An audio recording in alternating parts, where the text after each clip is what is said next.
প্যানেলটা তো নিজে নিজে অন হয়ে গেছিল। পরকীয়া মানে কি ভাই?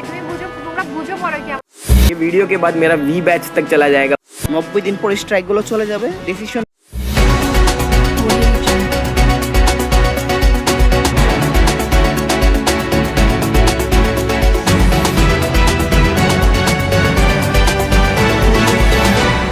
আসসালামু আলাইকুম, বাংলা গেমিং নিউজ চ্যানেল। এতক্ষণ দেখেছেন শিরোনাম, এখন দেখবেন বিস্তারিত। আসসালামু আলাইকুম। এলিয়েন জিম নাকি পিসিতে প্লেন ডাউনলোড দেয় নাই, অকারণে তার আইডি ব্যান হলো কিভাবে, তার মুখ থেকে আমরা শুনে নেই। এইটা নিয়ে বর্তমানে বাংলাদেশ কমিটি ফ্রি ফায়ার নিয়ে তরপার।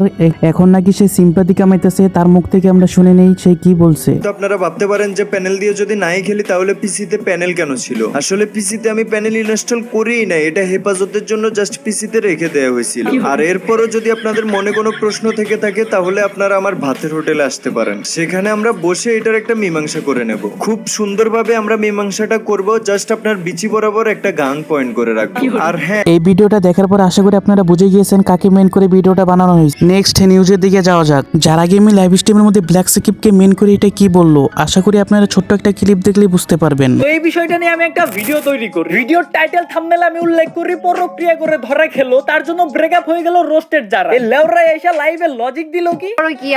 পরকীয়া মানে কি ভাই? তোমরা বুঝো পরকীয়া মানে? একটু বাচ্চারা ইউটিউবে শিখেছে তো ওই জন্য মানে যা তা না থাম্বনেলে লিখে দেয়। পরকীয়া মানে কি? পরকীয়া মানে হচ্ছে তুমি বিবাহিত অবস্থায় অন্য কারোর সাথে সম্পর্কে গেলে বা রিলেশনশিপ অবস্থায় অন্য কারোর সাথে সম্পর্কে গেলে। আশা করি আপনারা বুঝতে পারছেন ব্ল্যাক সাকিব থাম্বনেলে পরকীয়া লেখার কারণেই যারা গেমিং রিপ্লে দিল। এখানে আমরা ছোট্ট করে একটা ক্লিপ দিছি। পুরো ভিডিওটা দেখতে হলে ব্ল্যাক সাকিব ইউটিউব চ্যানেলে চলে যাবেন, তাহলে আপনি পুরোটা ভিডিও দেখলে বিষয়টা বুঝতে পারবেন। নেক্সট নিউজের দিকে যাওয়া যাক। অ্যাডভান্স গেমিং বর্তমানে ইউটিউব চ্যানেলে কোনো ধরনের ভিডিও আপলোড দিতে পারবে না তার মেন চ্যানেলে, অর্থাৎ 90 দিন। কেন দিতে পারবে না, আশা করি ছোট্ট একটা ক্লিপ দেখলে আপনারা বুঝতে পারবেন। অন্য ভিডিও ডিলিট করে দিছি, জানি ভিডিও প্রাইভেট এবং ডিলিট করলে রিচ কমে, চ্যানেল ডেট হয়ে যায়। রিচের আশায় কি জেনে শুনে চ্যানেলটাকে কুয়ায় ফেলে দেব? শখের চ্যানেল টিকিয়ে রাখার চেয়ে কি রিচটা বেশি জরুরি? ভাবলাম নতুন ভিডিও আপলোড দিলে আর গাইডলাইন আসবে না, কিন্তু কি হলো, প্রথম 2টা ভিডিওতে আসে নাই, তারপর থেকেই আসা শুরু। আবার সাথে সাথে প্রাইভেট, কিন্তু ভাই এখন প্রাইভেট না, এখন কি করছি ভিডিওতে দেখতে পারবা। এখন ভাই আর সাহস নাই, আরেকটা গাইডলাইন আসলে কোনো নোটিশ ছাড়াই নগদে চ্যানেল ডিলিট করে দিবে। 90 দিন পর স্ট্রাইক গুলো চলে যাবে, ডিসিশন নিলাম 90 দিন পরেই এই চ্যানেলে ভিডিও দেবো। ভাই অ্যাটলিস্ট চ্যানেলটাকে তো বাঁচাই রাখতে হবে। 90 দিন পর যদি চ্যানেল ডেড চ্যানেলে পরিণত হয়ে যায় তাহলে তো ভাই কিছু করার নাই, এটা আমার অ্যাডভান্স গেমিং এর ভিডিওটা দেখার পরে আশা করি আপনারা সবাই বুঝে গিয়েছেন, নতুন করে আর কিছু বলতে হবে না। এখন দেখবেন দেশের বাইরের নিউজ। টিএসজি আর্মি সে এমন কি বললো, তাকে যে গেরিনা পার্টনার প্রোগ্রাম থেকে বের করে দেওয়া হলো। টিএসজি আর্মির এই ভিডিওটা দেখলে আশা করি সম্পূর্ণ বুঝতে পারবেন কিসের জন্য তাকে লিফট নিতে হচ্ছে। 1 साल हो गया गाइस, गेम अनाउंस होके, बैन होके तो 3 साल हो गया, गेम अनाउंस होके 1 साल हो गया, फिर भी कोई अपडेट नहीं है।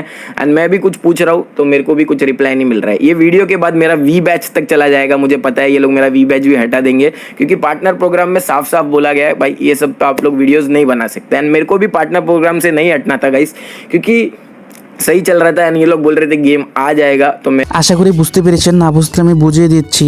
পার্টনার প্রোগ্রামে ঢুকতে হলে জানেন আপনারা সামান্য কিছু রুলস লাগে, সেই রুলসের মধ্যে হলো ফ্রি ফায়ারের বিরুদ্ধে কোনো রকমের কথা বলতে পারবে না। সেরকম সে একজন ফ্রি ফায়ারের বিরুদ্ধে কথা বলেছে, তার জন্য কিন্তু তাকে পার্টনার প্রোগ্রাম থেকে বের করে দিচ্ছে। আশা করি আপনারা বুঝতে পারছেন বিষয়টা। আসসালামু আলাইকুম, আজকের নিউজটা এই পর্যন্তই। সবার আগে গেমিং কমেডির নিউজ পেতে হলে আমাদের চ্যানেলটা সাবস্ক্রাইব করে বেল আইকনটা অন করে দিবেন।